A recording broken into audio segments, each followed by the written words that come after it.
thank the staff at the Robert Catholic High School and the York Catholic District School Board for having myself and my colleague and friend Minister Lecce here today to make this important announcement. Thank you, Minister, for coming to the Markham-Thornhill riding. It's the sun shining in Markham today. And I also like to recognize Dr. Moore. Yeah, I don't know you gave me the good news story. You studied at this school, and that was great. And also, York Regional Medical Officer Dr. Kurji is here, and also is Dominic Sculia, Director of Education for York Catholic School, and also other Dominic, the school board trustee also there. Thank you all for being here. As a father, I can't think of anything that's more important than health and safety of my children. I know that parents and teachers are worried and that kids are eager to see their friends again. I'm proud to say that the health and the safety of Ontario children is our government key priority as we reopen the school for in-person learning. Minister Lecce and the Premier are committed to a comprehensive plan to reopen our school and in-person classes. The bottom line is that kids need to be in school. It's essential for their overall well-being and long-term success. If we are going to get students back in their classroom where they belong, we must ensure that our school have a cool and clean learning environment. Mr. Stephen Lecce is going to talk more about what our government is going to do province-wide to improve air quality and needs in the schools. But I'll tell you what's happening right here at St. Robert's School.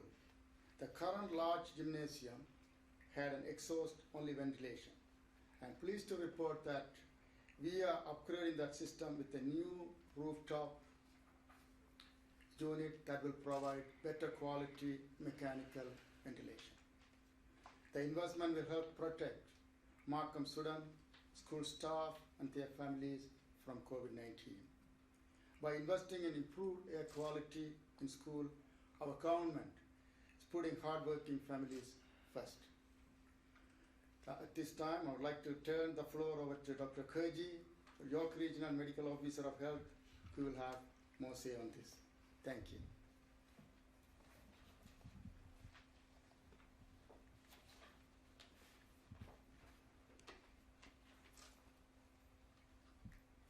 Thank you, MPP Kanapathi, and thank you to Minister Lecce and Dr. Moore and Dominic Sculia.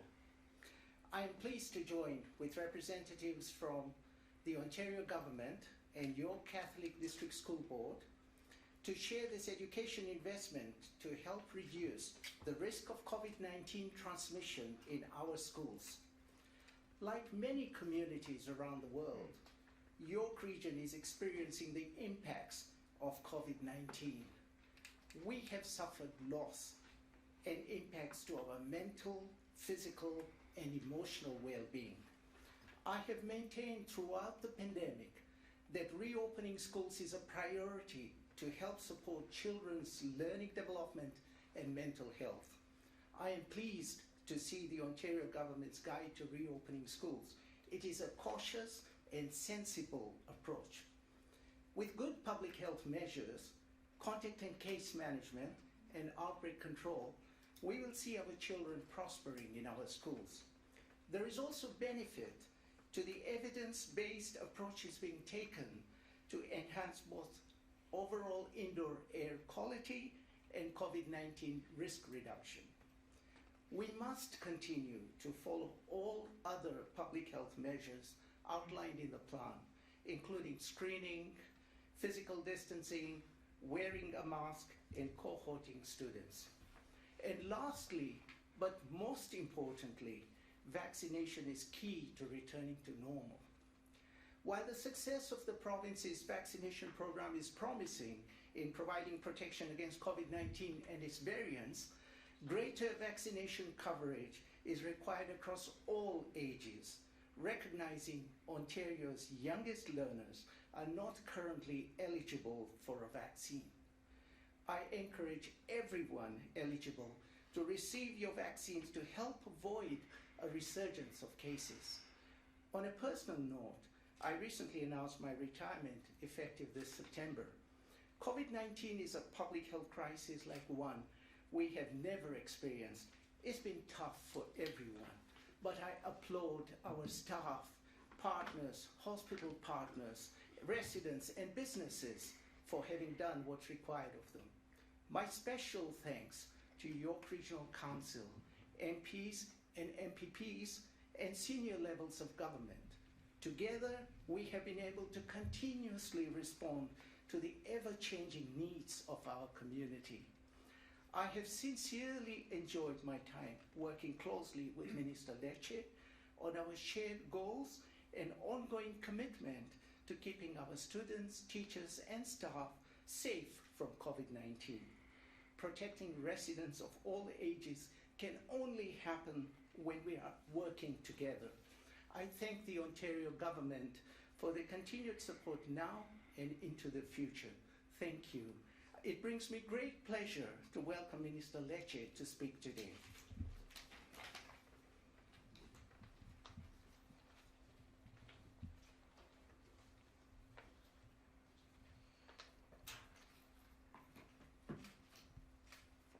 Well, thank you very much. It is great to be at St. Robert's in York Region, and I want to as well acknowledge our Chair Marzada, as well as Director Sculia, Dr. Moore, the Chief Medical Officer of Health of this province, as well as Dr. Kurji, York Region's Chief Medical Officer of Health, who's been a superb partner in keeping schools safe, and of course my colleague and friend Logan Kanapathi, who's been a strong advocate for safe schools and for public education in the province of Ontario. I also want to acknowledge the partners we have in our school boards across Ontario, those within the air ventilation space. I recognize Blade Air Products with us today. I want to thank our partners for joining us and supporting school boards across Ontario to get these devices into our schools for September. As we look forward, we are grateful and excited that students are returning full-time in person within our schools in the province of Ontario. The return of in-person learning means that children will be able to interact directly with their friends and their teachers. Under this plan, students will return to a more normal in-person and full-time learning experience, which we know parents and experts have urged us to do. In-person learning is crucial for their mental and their physical health, their overall well-being, and the long-term academic success of our students. Acting on the best expert advice in the public health perspective, including Public Health Ontario, Sick Kids Hospital, CHEO, and Ontario's Science Advisory Team, we are taking further action to ensure that ventilation improvements will be in place in all publicly funded schools across this province. Last school year, we announced $100 million for immediate measures to improve ventilation, which includes upgrading existing systems, changing air filters more frequently, using the highest grade air filters possible within our schools.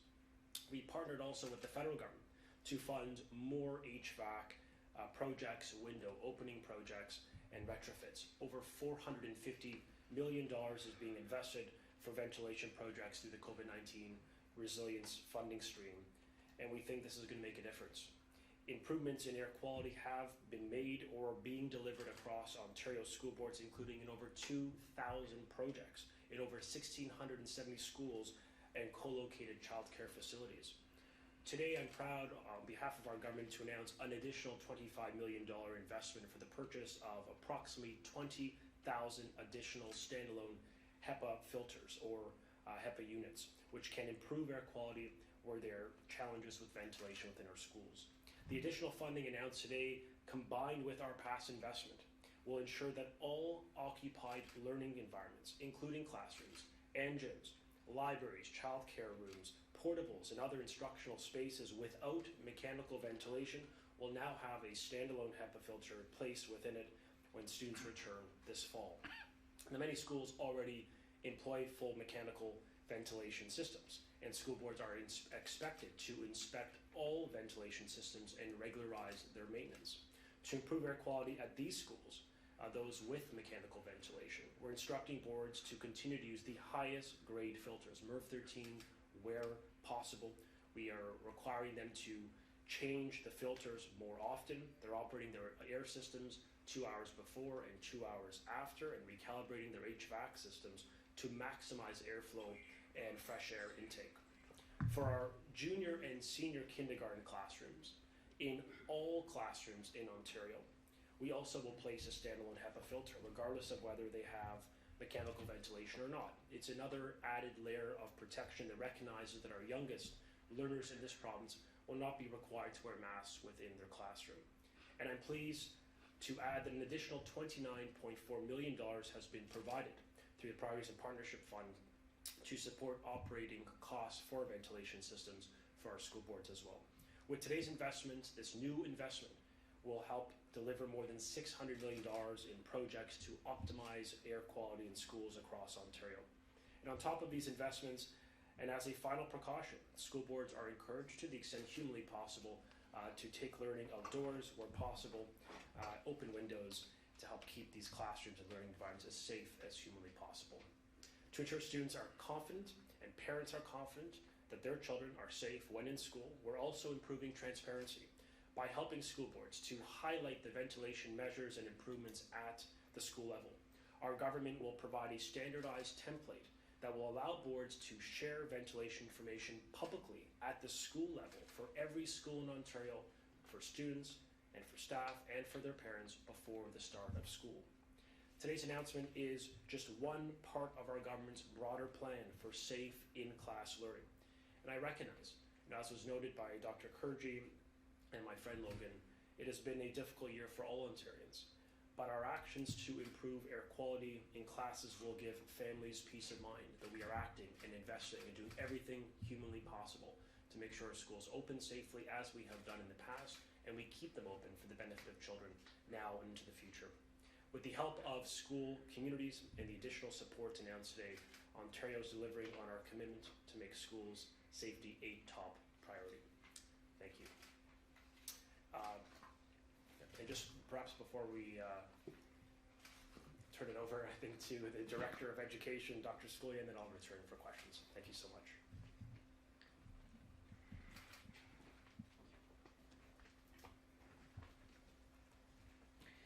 Thank you, Minister Lecce, and good morning to everyone. And on behalf of the Board of Trustees, our senior leadership team, and the staff at St. Robert's Catholic High School, it is my pleasure to welcome you here for today's announcement. The health and well-being of students and staff is always a top priority at York Catholic District School Board. And throughout the COVID-19 pandemic, we have worked closely with our partners at the Ministry of Education and York Region Public Health to ensure that our schools continue to be safe places for students to learn and for our staff to work. The funding announced today is a welcome addition to the support we have already received from the ministry and will go a long way to help schools improve their HVAC infrastructure even more than they already have done so. At York Catholic, we have upgraded the ventilation systems at all 101 of our schools last year to meet the COVID-19 guidelines and ministry recommendations. For instance, schools were assessed for air quality and ventilation to ensure they were compliant with relevant ASHRAE standards. Those schools that did not meet the current standards either had HEPA filtration systems added or their mechanical heating, ventilation, air conditioning systems upgraded. As well, new MERV 13 filters were installed across our board. Upgrades are continuing this summer with numerous improvement projects currently underway and several others planned for the coming months. While York Catholic does not have any classrooms without a ventilation system that are in need of a new HEPA filter unit, we applaud the additional investment for all schools across the province. Proper ventilation is a key factor in our school reentry plan, along with enhanced cleaning, cohorts, masks, and other safety measures as directed by the Ministry and Public Health. Once again, thank you, Minister Lecce, for choosing St. Robert Catholic High School for your announcement today, and I'd like to turn things back to Minister Lecce. Okay, thank you very much, Director Scully. I appreciate that. Congratulations on your appointment and your service. We appreciate that as well. Just maybe before we take questions, I did want to provide one quick update on our guidance provided and approved by the Chief Medical Officer of Health In discussions with him over the past 24 hours and in working with him, part of our broader intent to create as normal possible for children as they get back to class in September, the Chief Medical Officer of Health has approved permitting high contact sport indoors, which I wanted to provide that update to families today, especially those within the sports community, those in competitions who are looking forward to getting back to their activities both indoor and outdoors within our schools, and we think this will really help restore that positive learning experience for the physical and mental health of children. So with that, we'll start some questions. We'll go to the phone lines for questions. Just a reminder, it's one question and one follow-up. First question.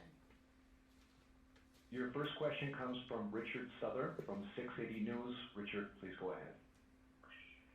Minister, good morning. A growing number of Ontario workplaces require rapid tests for employees every day, but that's not part of your back-to-school plan. Kids are already required, students in Ontario already required to be vaccinated against a number of other communicable diseases, but not COVID-19. Minister, can you tell us why you're not instituting daily rapid tests and why you're not making vaccinations mandatory for staff and students? Yeah, thank you very much for the question, Richard. With respect to vaccines, the government has been clear, our Premier has been clear, we will not mandate vaccine requirement for schools and for staff at this point. That's not a decision point we're going to proceed with. Our aim is to encourage vaccination at voluntary level. It is promising to see the general population numbers move north of 80% and a great level of partnership with public health units and school boards, to their great credit, of really encouraging parents, staff, and students themselves 12 plus to get a vaccine. And we believe by doing so, we will help restore that more normal school experience we all aspire to achieve. With respect to testing, what I can confirm, and I will defer to the Chief Medical Officer for broader perspective on our testing program, but part of our plan is to increase access to options for families. A lesson learned from the past year is that students and their staff and our education, students and their parents and our education staff need to get their response time on tests quicker to the extent humanly possible. We know that gap, 3 or 4 days, 5 days, can really reduce absenteeism of our children, has an academic impact, and of course on the workforce. We need our education staff to come to work. We want their families and parents, working people, to get to their places of work. And so the Ministry of Health has reaffirmed their commitments to getting to 80% of our test results within 48 hours. That will reduce the wait time. In addition, we continue to provide access for families for community-based testing centers, and part of the announcement and the guidance yesterday was sort of phased approach of allowing for take-home tests for some high schools in the province of Ontario to make it a bit easier for parents, and more importantly to reduce the time that a child is staying home. And so we're really working on building up those access points, creating low barrier testing options for families, continuing to rely on saliva, cheek, lower nasal, less invasive swabs, which many parents prefer, quite obviously. And we're continuing to encourage our public health partners and school boards to support that. But I will turn to Dr. Moore on the rapid test component. Thank you.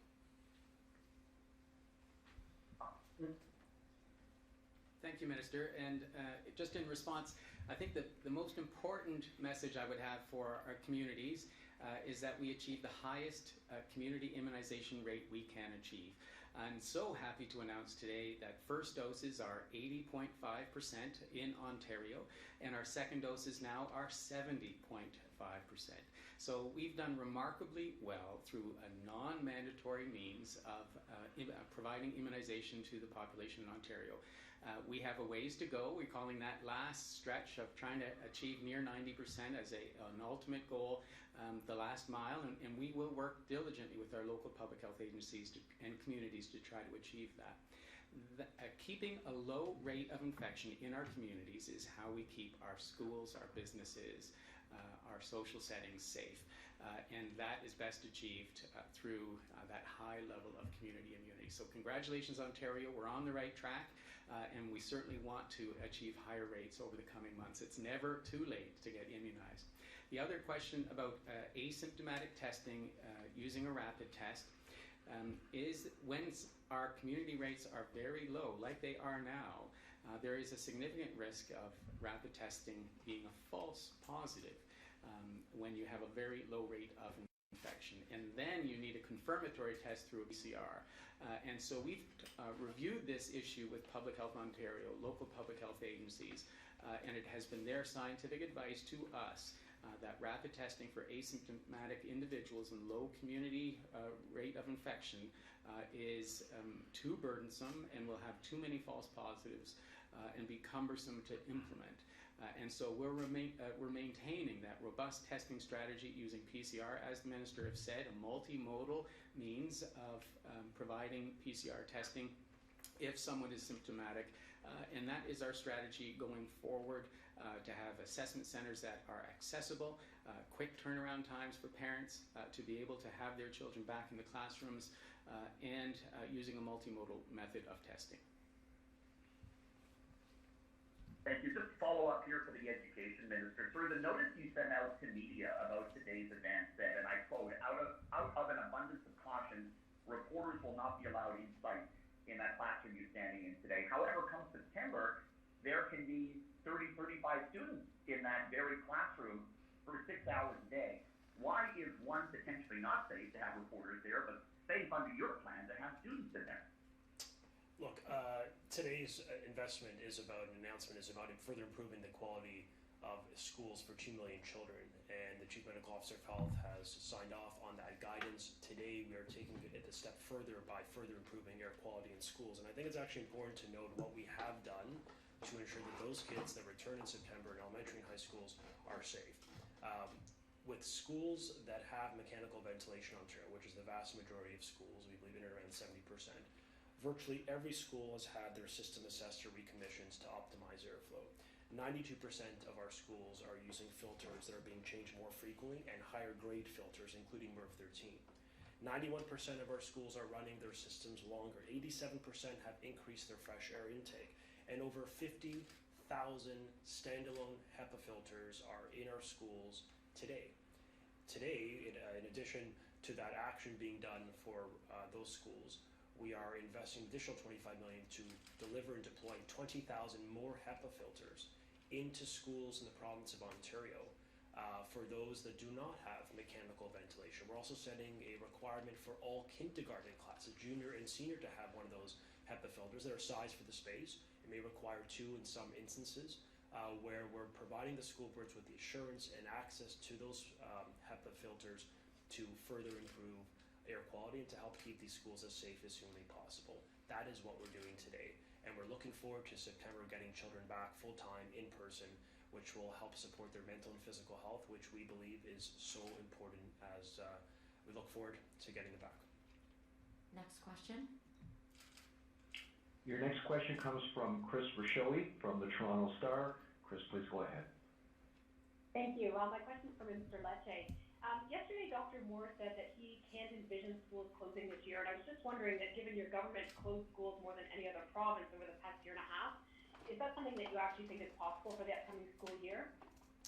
What I do know is that Ontario had one of the lowest case rates for children under the age of 20 in the country, and that's because we followed the best medical advice of the Chief Medical Officer of Health and our partners in our pediatric hospitals, including Sick Kids and CHEO, and that will continue.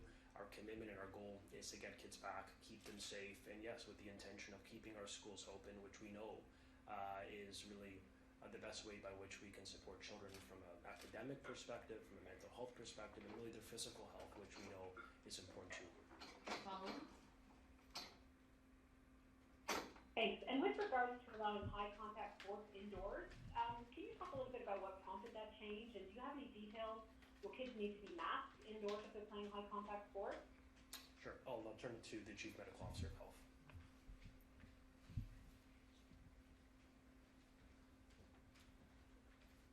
Thank you for that question. So we saw on the list yesterday that hockey and basketball were not being allowed. We sought feedback from our local public health agencies and from the various sports associations. And we think with the combination of screening, having rapid access to testing if anyone develops any symptoms, high vaccination rates in our communities, and hand hygiene, etc., all the basic protocols that we want to have in place to have our schools safe, that it is reasonable to be able to allow basketball to continue as well as hockey. All the major mandates will be in place to protect children that are participating in those sports. Certainly within your cohort it was going to be allowed, but we would like to allow broad-based participation in those sports, knowing that we want to have as close to return to normal as we can and have the benefit of the social, mental, and physical well-being of our children.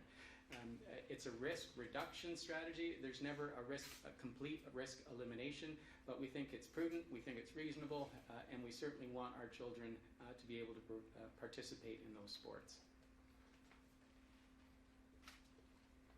Next question. Your next question comes from Alison Jones from the Canadian Press. Alison, please go ahead. Yeah, hi, Minister. Hi there. I wanted to pick up on what you were saying about all learning environments having access to this ventilation.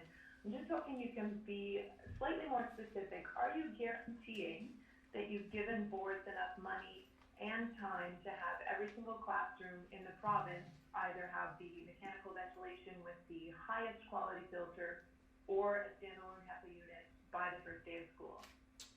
What our announcement today is that we have invested up to $25 million to procure up to 20,000 additional HEPA units, which will be deployed for the return to school in September, yes, for all kindergarten spaces, all kindergarten classrooms, for all learning spaces, which I define not just as a classroom. It could be a lab, it could be a gym, it can be a library, for example, a shared learning space, where they will have HEPA units deployed within those classes that are in schools that do not have mechanical ventilation, just to really improve that air standard.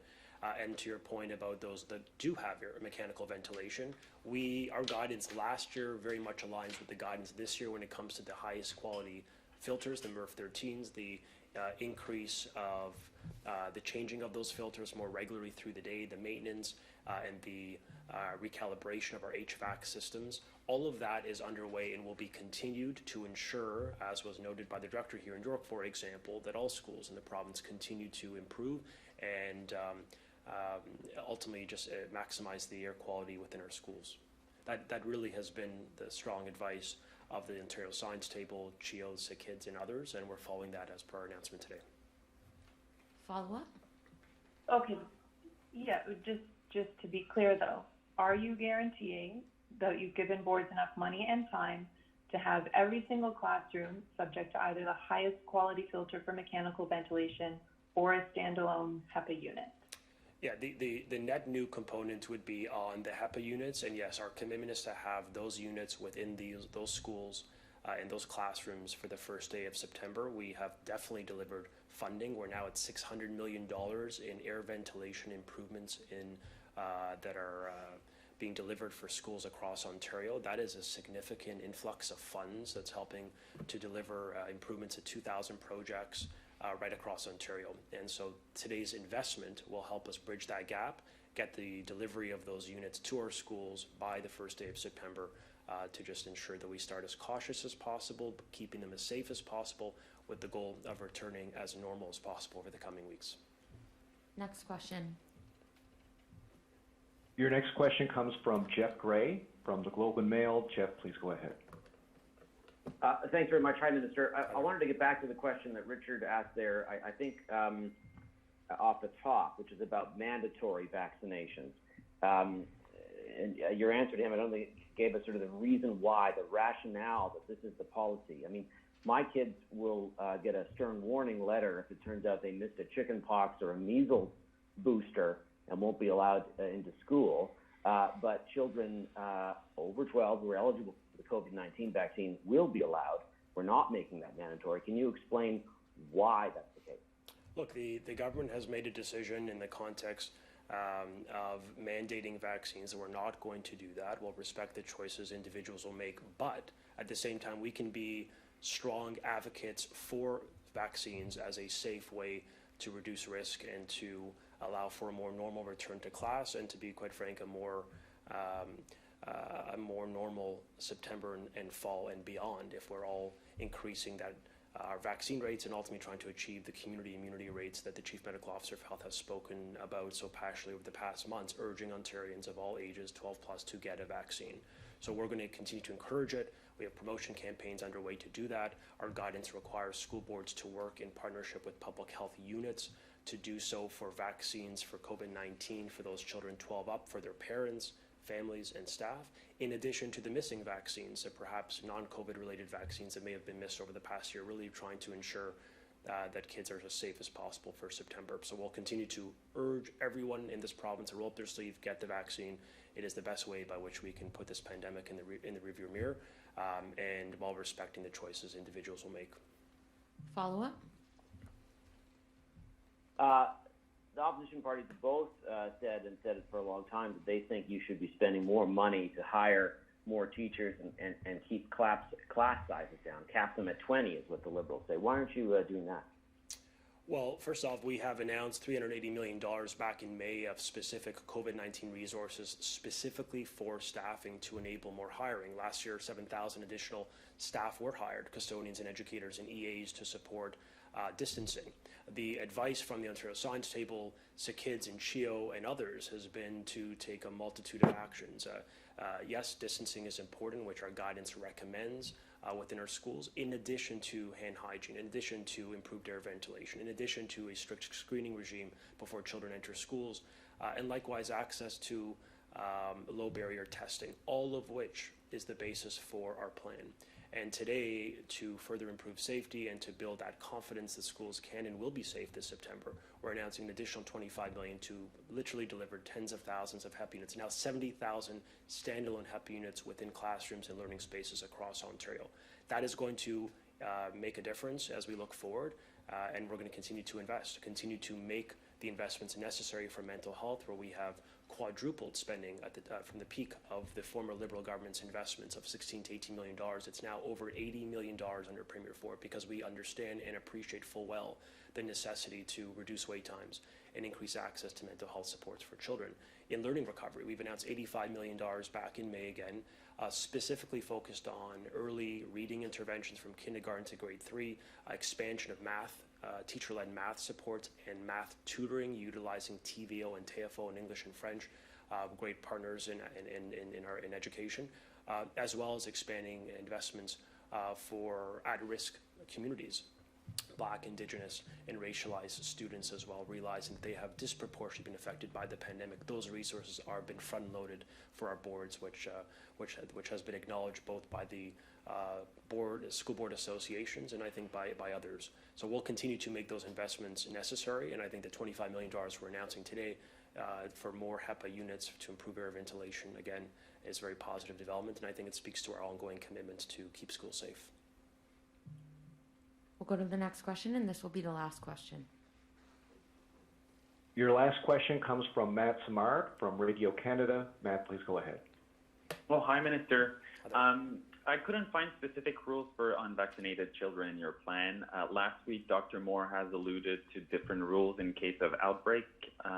So how come those rules were not in the plan that was released yesterday?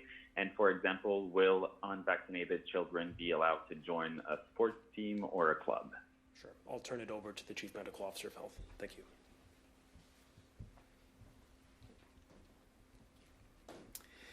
Thank you very much for that question. So it's normal that we have a release of a plan for the reopening of the schools, and we would follow up with outbreak management protocols that would be shared with our local public health agencies. We're working diligently on them to finalize them. We, again, are getting input from the Science Table, our pediatric hospitals, Public Health Ontario, and our local public health agencies. I do not anticipate any different approach, whether a child's vaccinated or unvaccinated, on any activities within the school setting. We would not be knowledgeable of their immune status, and there shouldn't be any barriers or stigmatization of children who have not received a vaccine in any way in normal activities throughout the school year. Follow-up? Yes, and I have a question from my colleague Travis Danraj in Ottawa. It's for the Minister. So, Minister, will you allow polling station in Ontario schools if a federal election is called? Manitoba's premier has previously said schools would be off limits if there is an election. So how concerned are you about the reopening of schools, and what increased public traffic could mean if polling stations are permitted? Thank you for the question from Travis. What I can confirm is I have been in discussion with the Commissioner of Elections Ontario some months ago.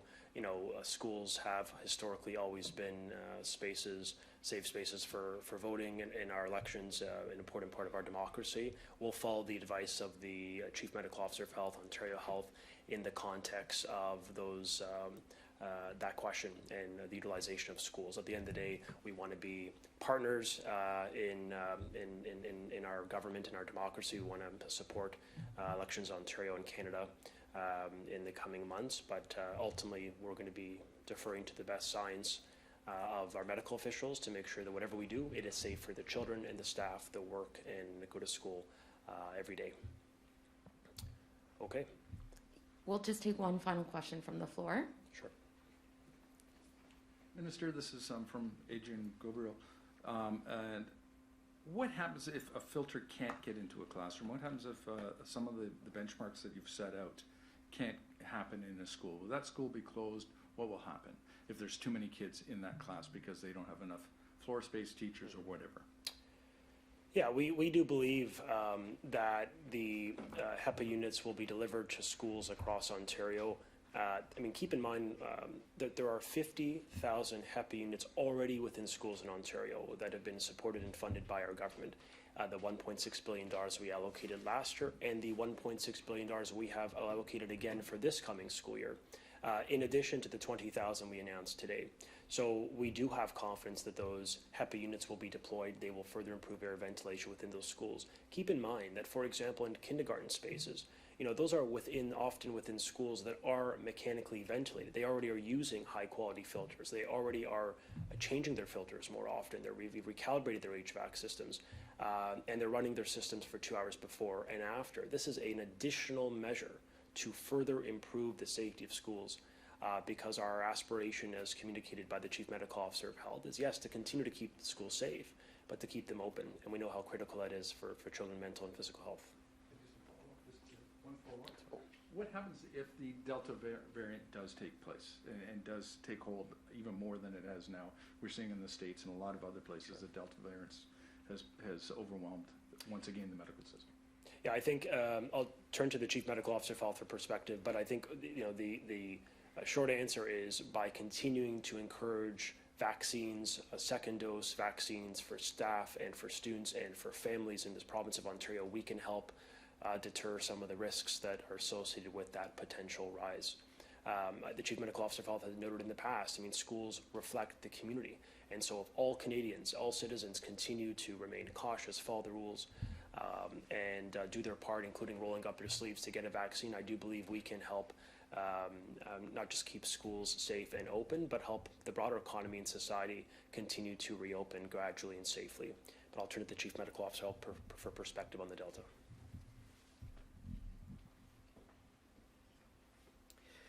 Thank you for that question. So today in Ontario, 83.4% of the viruses detected are of the Delta strain. So it is our dominant strain in Ontario.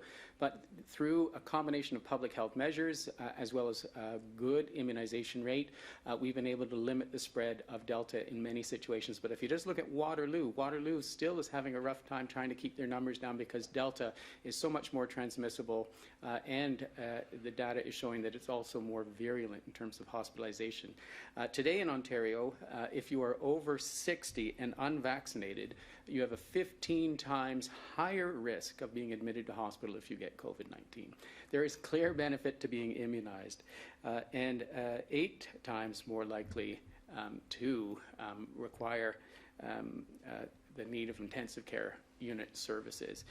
There's a clear message that if we want to avoid Delta in the fall, and our numbers are slowly going up, and we can watch what's going on in Alberta and British Columbia and the southern United States and in England. Immunization is the answer. It's the prevention mechanism against Delta. I would love our rates to be the highest in the world, and it's a call to arms for all Ontarians to continue to come forward to be immunized. If we want a safe fall, immunization at a high community level is how we can avoid Delta. But we will need, again, some basic public health measures, and as you've heard, we're asking Ontarians to continue to mask in public spaces, to mask in school settings, to minimize the risk of transmission. And there's good evidence to support masking as a means of reduction in the transmission of the virus. So we hope that that combination of high immunization rates, continuing basic public health measures as we go indoors will help prevent a rise in cases. But we do anticipate a rise, and we're modeling that out, that we would see a rise in cases in the end of September and October.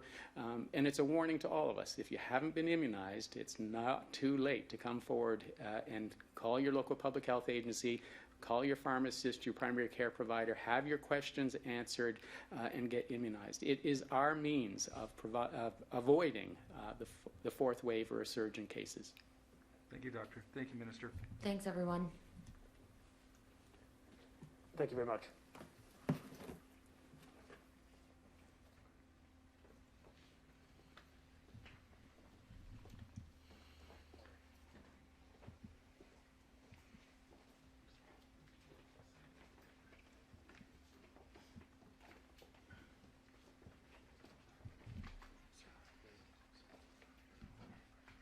Good. How are you, Minister? Good? Everything good? Yeah. Had a busy couple of days. I know. It's going to get whacked. I know, but Yes, it works. absolutely. Thank you so much.